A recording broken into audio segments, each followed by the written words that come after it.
FA-50 전투기 가격은 약 300억 원, 한국항공우주산업. 지난 8일 한국항공우주산업 경남 사천 공장 항공기동 조립라인 엔지니어들이 이라크에 수출할 경공기업계 FA-50 조립에 한창이었다. 엔지니어가 동체 자동정렬 장치에 다가가 결합 좌표값을 입력했다. 윙하는 소리와 함께 레이저 추적기가 달린 선반 위에 고정된 FA-50의 전방과 후방 동체가 중앙 동체를 기준으로 다가와 자동으로 조립됐다. 카이는 미국 보잉에 이어 세계 두 번째로 항공기 생산 라인에 동체 자동정렬 장치를 도입했다. 윤선호 카이 항공기 생산기술팀 부장은 카이가 항공기 설계뿐만 아니라 생산, 조립, 시험, 비행평가 측면에서 비약적 성장을 이루고 있다고 설명했다. 카이 사천 공장 항공기동 최종 조립 라인에선 지난해 월 4대의 FA-50을 생산했다. FA-50 1대 가격은 약 300억 원에 달한다. 카이의 성장 속도가 가파르다. 카이는 국내 유일한 항공기 제작 업체다. 현재 기본 훈련기 KT-1, 초음속 고등 훈련기 T-50, 경공기업계 FA-50, 다목적 헬기 수리온 등의 항공기를 개발, 생산하고 있다.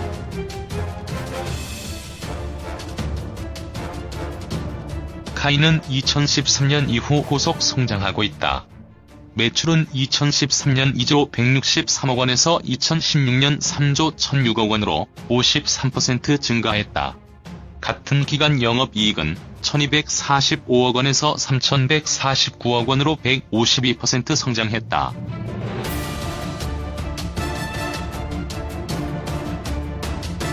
카이의 성장 비결은 무엇일까? 탄생 배경에서 그 답을 찾을 수 있다. 카이는 정부가 보실했던 대기업의 항공 부문을 통폐합하는 과정에서 탄생했다. 1980년대 삼성항공, 대우중공업 등 대기업들은 항공산업이 돈이 된다고 판단, 잇따라 항공기 제작 사업에 뛰어들었다. KT-1, T-50 개발과 같이 군 수요가 꾸준히 있을 것으로 내다봤기 때문이다.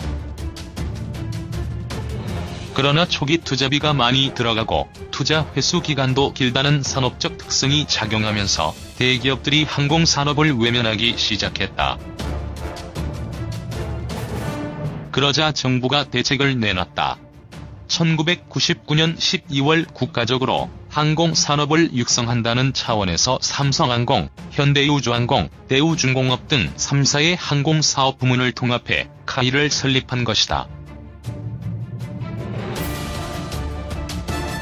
그러나 통합 초기 주요 주주인 3사에서 이관된 사업 부실과 T-50 개발비 부담 등으로 만성 적자에 시달렸다. 2001년 재무구조 개선을 실시했지만 이렇다 할 성과를 내지 못했다. 이후 2006년 산업은행이 출자 전환하며 2차 재무구조 개선에 나섰고 동시에 T-50 양산을 본격화하면서 성장으로 방향을 틀 수 있었다. 현재 카이의 지분 구조를 보면 산업은행이 19%를 보유한 최대 주주이고 국민연금이 9.1%, 수출입은행이 7.7%, 한화테크윈이 6%를 보유하고 있다. 정부기관이 총 35.8%를 보유하고 있어 공기업의 성격이 강하다. 카이가 민영화돼야 한다는 이야기도 꾸준히 나오고 있지만 성장하기 위해선 막대한 투자가 필요한 만큼 아직은 정부가 끌고 가야 한다는 의견이 중론이다.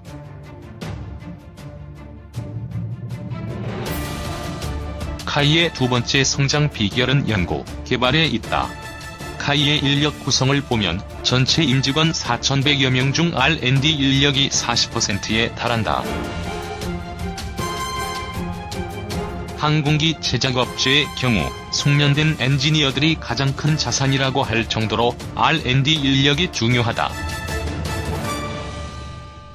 카이는 2015년 경남 사천 공장에 항공기 통합개발센터를 건립했고, 이 공장에서 카이의 모든 항공기 개발, 설계, 생산이 이루어지고 있다. 카이 사천 공장의 가장 큰 특징은 항공기 설계, 생산 및 조립, 시험, 비행 평가, 후속 지원 등으로 이어지는 원스톱 시스템이 가능하다는 점이다. 카이의 협력사인 항공기 부품 제작업체 역시 사천 공장 주변에 밀집돼 있다. 그러나 처음부터 카이가 항공기 개발 능력을 가지고 있었던 것은 아니다. 카이의 항공기 개발, 생산은 1990년으로 거슬러 올라간다. 카이는 1990년대에 전투기 KF-16을 면허 생산하고 KT-1을 개발, 양산했다. 2000에서 2015년에는 미국 로키드 마틴과 T-50을, 프랑스 유로콥터와는 수리온을 공동 개발했다.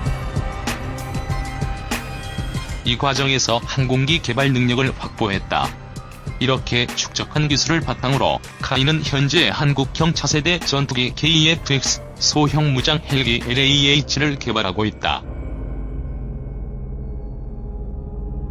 특히 카이는 2006년 T-50을 개발 완료하면서 기술력을 쌓을 수 있었다. T-50은 카이와 로키드 마틴이 1997년부터 2006년까지 2조 817억 원을 들여 공동 개발했다. 개발비는 한국 정부가 70%, 카이가 17%, 로키드 마틴이 13%를 부담했다. T-50 개발 초기 국내 초음속 항공기 개발 기술력은 전무한 상태였다. 당시 해외에서 항공기 설계를 해본 인력도 손에 꼽을 정도였다. 때문에 카이는 자동차 또는 카메라 설계 인력을 채용하고 직접 교육하며 T-50을 설계, 개발했다. 물론 로키드 마틴의 기술 지원이 없었다면 T-50의 개발은 불가능했다. 송호철 카이 전략기획본부 경영전략팀장은 T-50 개발을 통해 전무하다시피 했던 항공기 개발 기술을 독자 개발이 가능한 수준으로 끌어올렸다고 말했다. 카이의 세 번째 성장 비결은 수출 확대다. 현재 카이 전체 매출의 3분의 1은 항공기 수출에서 이루어진다. 카이 설립 직후인 2000년 900억 원에 불과했던 수출 비중은 2016년 1조 8천억 원으로 증가했다. 카이는 2001년 KT-1을 인도네시아에 처음 수출했다. 카이의 첫 수출이자 국산 항공기의 첫 수출이었다. 이후 2006년 T-50을 개발하면서 수출 물량을 확대해 나갔다. 카이는 2011년부터 2014년까지 인도네시아에 T-50 16대를 판매했다. 이후 이라크, 필리핀, 태국 등으로 시장을 넓혀 나갔다. 그러나 카이가 처음부터 항공기 수출에 성공한 것은 아니다. 특히 수출 확대를 이끈 T-50의 경우 한국 공군의 요구에 맞춰 개발돼 훈련기로 과도한 성능을 가졌고 그만큼 판매 가격도 높았다.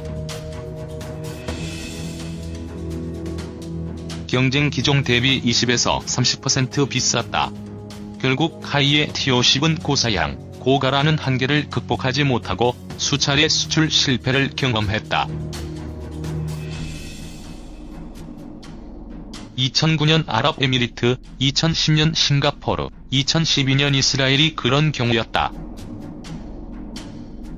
2010년 10월 대통령 직속 미래기획위원회의 국방선진화 전략보고서를 보면 T-50은 최고의 성능을 갖춘 고등훈련기이지만 다른 나라 경쟁 기종보다 가격이 비싸 매번 수출에 실패했다며 개발 단계에서부터 시장에 대한 고려가 없었기 때문이라고 지적하고 있다.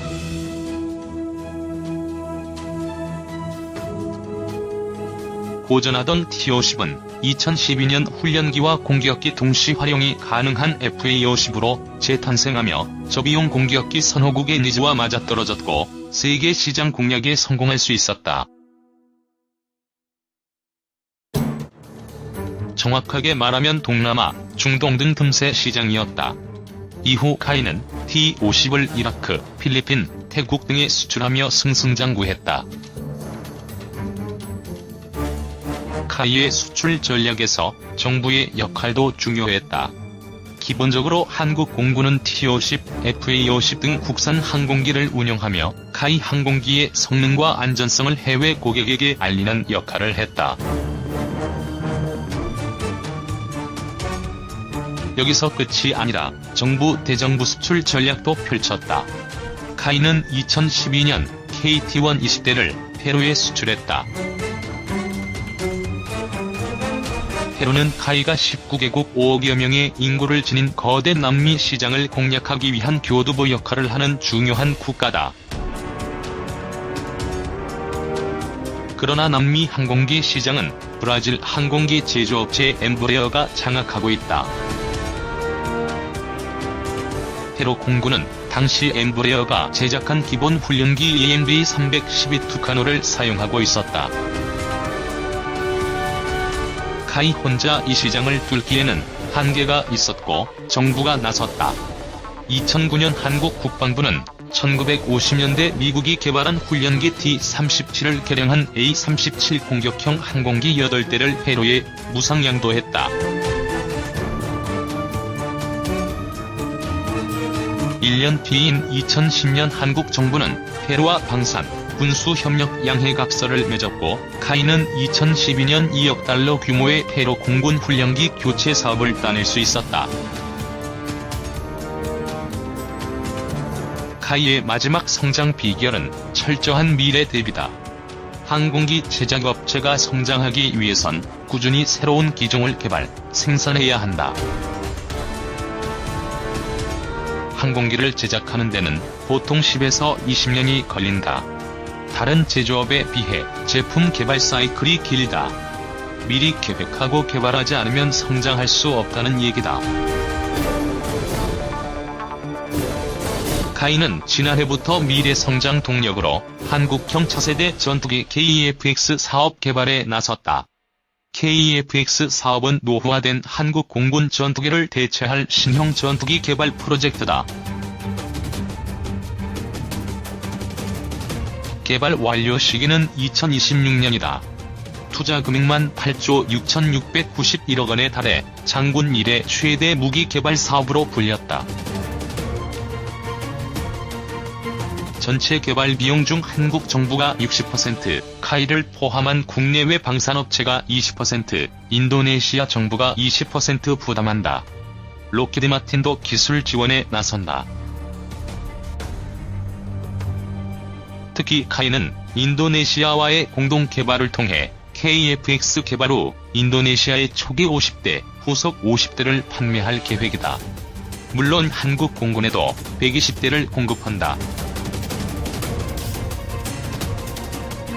나아가 인도네시아와 공동 마케팅을 펼쳐 동남아 시장도 적극 공략한다. 카이는 KFX 사업이 순조롭게 진행될 경우 경제산업적인 파급 효과 180조 원, 고용 창출 효과 113만 명을 기대하고 있다.